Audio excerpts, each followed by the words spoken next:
এটা হলো মশলা রেডি হবে। তো এইগুলো কেটে রেখেছি, পেঁয়াজ কেটে রেখেছি, মশলাটা এটা চিকেনটাকে ভালো করে ধুয়ে রেখে দিয়েছি। এইসব মশলা সব কিছু আছে, এখন রেডি করা আছে সব কিছু।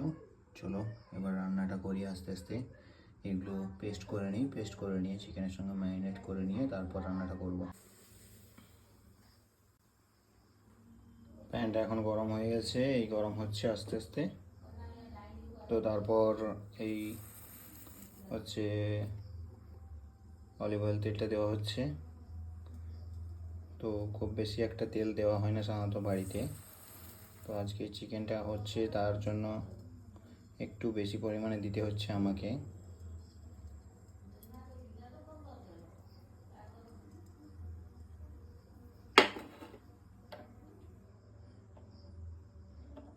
এই তেলটা গরম হয়ে আসছে, এবার আমি কুচি করা পেঁয়াজগুলো দিয়ে দেবো।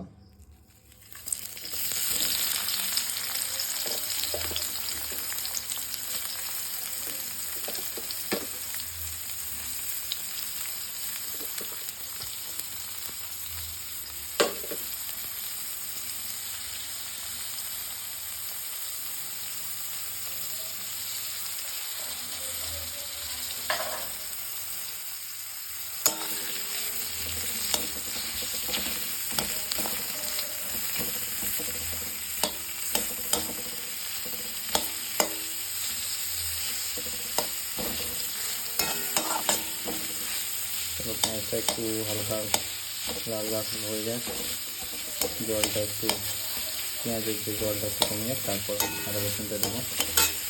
এটা লাল হওয়ার কারণ হচ্ছে বাড়ি থেকে বলতে হালকা অল্প সরষে তেল দিয়েছি, তো তারা একটু বেশি পছন্দ করে। এবার আদা রসুন কুচিটা দিয়ে দিলাম, একটু নামিয়ে একটু লাল লাল করবো, তারপর টমেটোটা দেবো।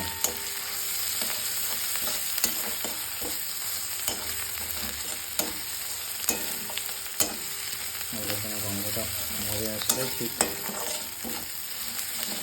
তারপর দেবো।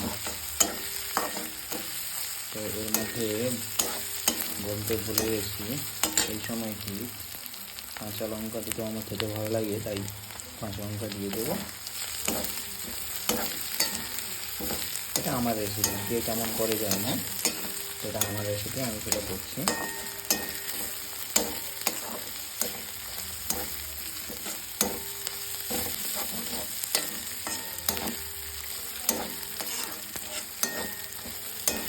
আর রসুনটা হালকা লাল লাল হয়ে আসছে, এবার আমি টমাটোটা দিয়ে দেবো। চিকেনের সঙ্গে টমাটো আমার ভালো লাগে, তাই আমি দিয়ে দিলাম। আর এটাকে একটু অল্প আঁচে ফ্রাই করে নেব।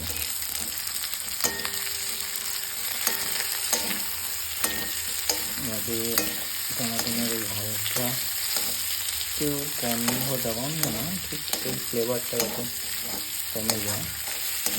সবুজ সবুজ গন্ধ, এটা তো সবুজ না, এটা লাল। তো টমাটোটা ঠিক জল ছাড়বে যখন, তখন লবণ দিয়ে দেবে।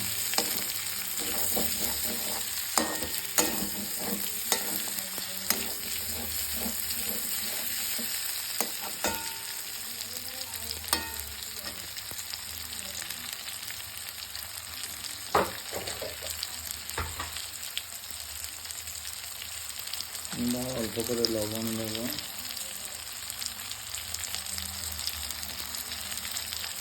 তারপর দেবো হালকা করে হলুদ, কারণ হলুদ গন্ধটা তাহলে হলুদের স্মেলটা নষ্ট হয়ে যাবে।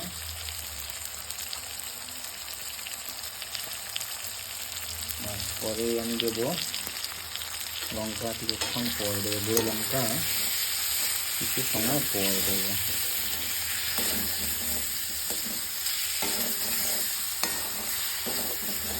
ভিডিওটা একটু বড় হয়ে যাবে ঠিক কথা, তবে আপনারা দেখবেন ভালো লাগবে, চেষ্টা করছি।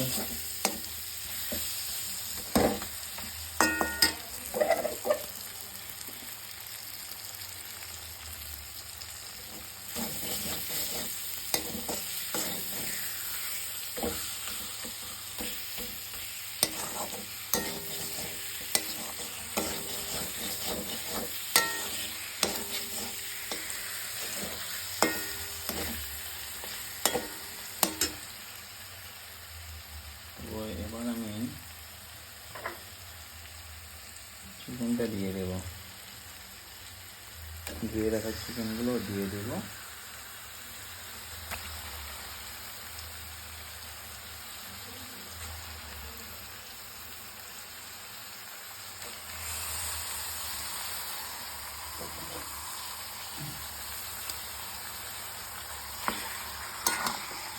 এটাকে ফোনটাকে এক হাতে অসুবিধা হচ্ছে, তো আমি এটাকে নাড়াবো গিয়ে ভালো করে মশলাটা মাখিয়ে নেবো। চিকেন থেকে যখন জলটা ছাড়বে তারপরে আমি লঙ্কা গুঁড়োটা দেবো।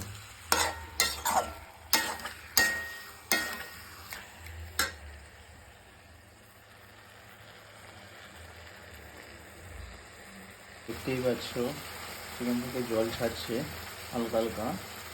এবারে আমি গুঁড়ো লঙ্কা দিয়ে দেবো।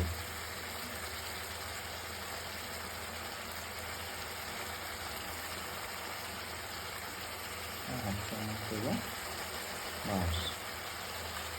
এবার আমি দিয়ে এটাকে ভালো করে নাড়িয়ে নেবো, তারপর আবার ঢাকনা লাগিয়ে বসে দেবো। পাচ্ছ পুরো তেল ছেড়ে দিয়েছে, কষা ভালো করে হয়ে গেছে। তো এরপর একটু অল্প করে জল দেবো, জল দিয়ে ঢাকনা দিয়ে বসে রেখে দেবো সিদ্ধের জন্য, তারপর নেমে নেবো।